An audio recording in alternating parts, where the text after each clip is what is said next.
Hey there, Grumpy Old Fart here. I'm doing a military blunders video on Gallipoli.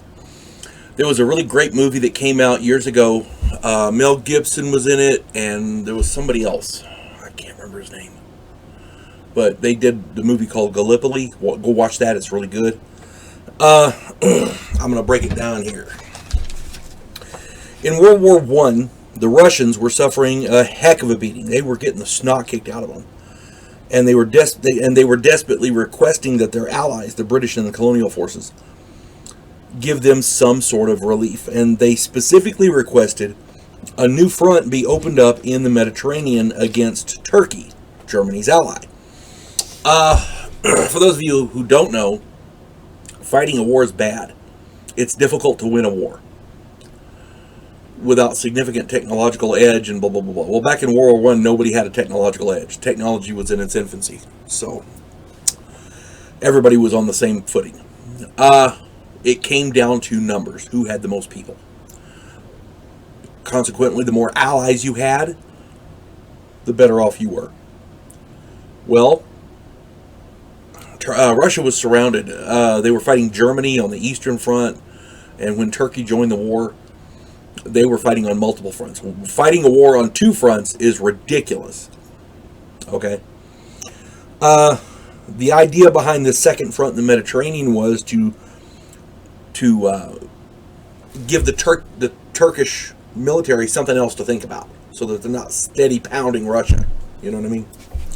The idea was to take the British idea, the Commonwealth idea, the Allies. The idea was to take the Dardanelles, which is a thin strip of water between the Gallipoli Peninsula. I can't even talk this morning. The Gallipoli Peninsula and Turkey. This would allow a supply line to Russia through the Sea of Marmara. I'll get it right in a minute. I got it wrote down. I still can't read it right. That's pretty amazing. The first attempt was completely naval type situation. They were trying to take it with just the Navy. The first attempt resulted in the loss of 3 Allied battleships due to sea mines. They had mined the area. So naval, it wasn't getting it done. The British High Command then opted for a land campaign to take Gallipoli. The first amphibious landing had to be aborted due to landing errors.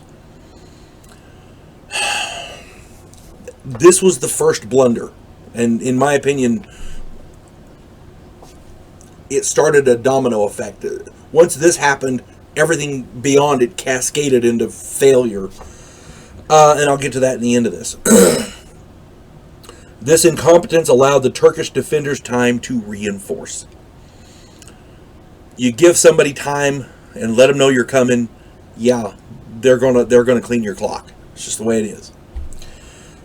On April 25th, 1915, the British were able to establish beachheads at Cape Helles, Helles, on the southern shore of the peninsula.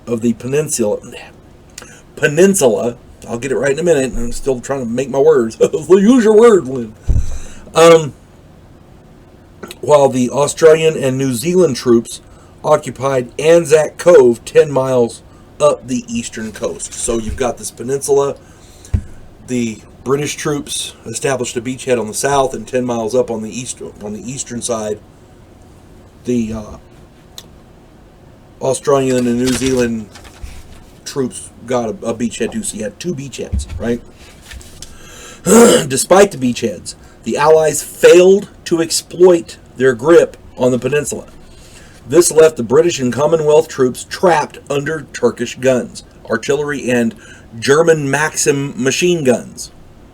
Okay, did a video on the Somme. Go check that out. Between the constant shelling and waves of disease, by the 6th of August, the Allies had suffered 30,000 casualties. That's appalling. And they hadn't made any progress. They're stuck on the beach. Okay. The British made for their landings. The British made further landings. I can't read my own writing now. at Suvla Bay, just to the north of Anzac Cove. So you've got the British here, you've got the New Zealanders and the Australians here. Just north of that, another British beachhead.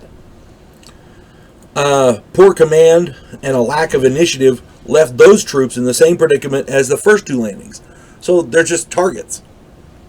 By 9 January 1916, the Allied troops were evacuated.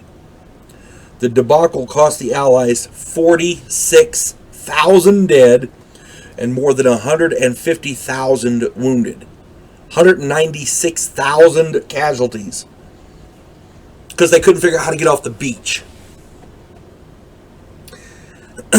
In any amphibious landing, surprise and a quick progression of objectives is paramount. You don't land and sit there. You land and you move and take this. You land and you move and take that. Whatever you're going to do, do it. Don't sit there. The enemy probably knows you're coming. In this case, they were forewarned because the first landings failed. They're like, holy crap, they're going to land over here. Put troops over here. Let's get machine guns up there and artillery. Now, as soon as they come, we'll pound them. That's basically what the Turks did. And you can't blame them. Any idiot would do that. And I'm not calling the Turks idiots, but I'm saying that anybody would do that. It doesn't take a genius to say, oh, they're going to land over there. Let's get our artillery over here and get some machine guns set up so when they do, we can kill them. That's war. Okay? You have to hit them with surprise. They have to be surprise landings.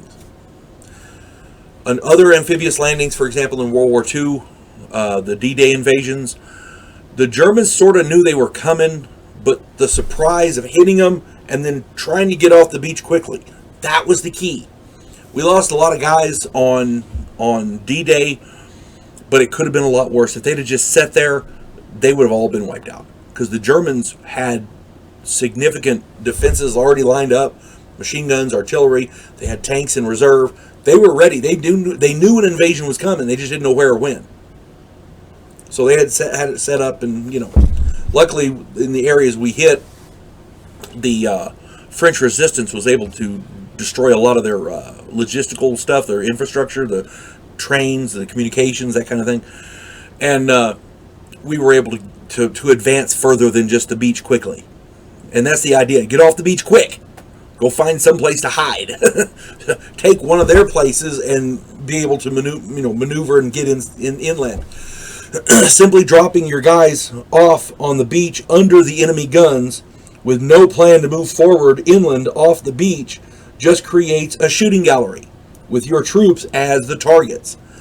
And that's what happened here. The British and the Allied people didn't have a plan once they established the beachhead. I think they were just surprised they established the beachhead. Okay, what do we do now? I don't know. That kind of thing. Improper planning and a lack of initiative can kill a lot of people. It'll fill a lot of coffins. That's a fact. You can ask any military leader that, and they'll tell you that. That's what happened here. Improper planning and a lack of initiative. What I mean by the lack of initiative, the commanders, once they're on the beach, they realize, gee, we're sitting ducks here. Let's get the hell off this beach. Okay? Improper planning and a lack of initiative. They just sit there. So, hope this finds everybody well, and I hope you're enjoying these military blunder videos because I like doing them. I do a lot of wargaming, and these military blunder videos help wargamers in all kinds of stuff. The tactics that I talk about, the strategies that failed, are teaching moments in war games. That's what the main reason why I'm doing this. I'm not doing this to go, oh look, I'm smart and they're stupid. No. The whole point is to help my gamers. So, my gaming friends. So, hope this finds everybody well. You folks have a good day. God bless one and all.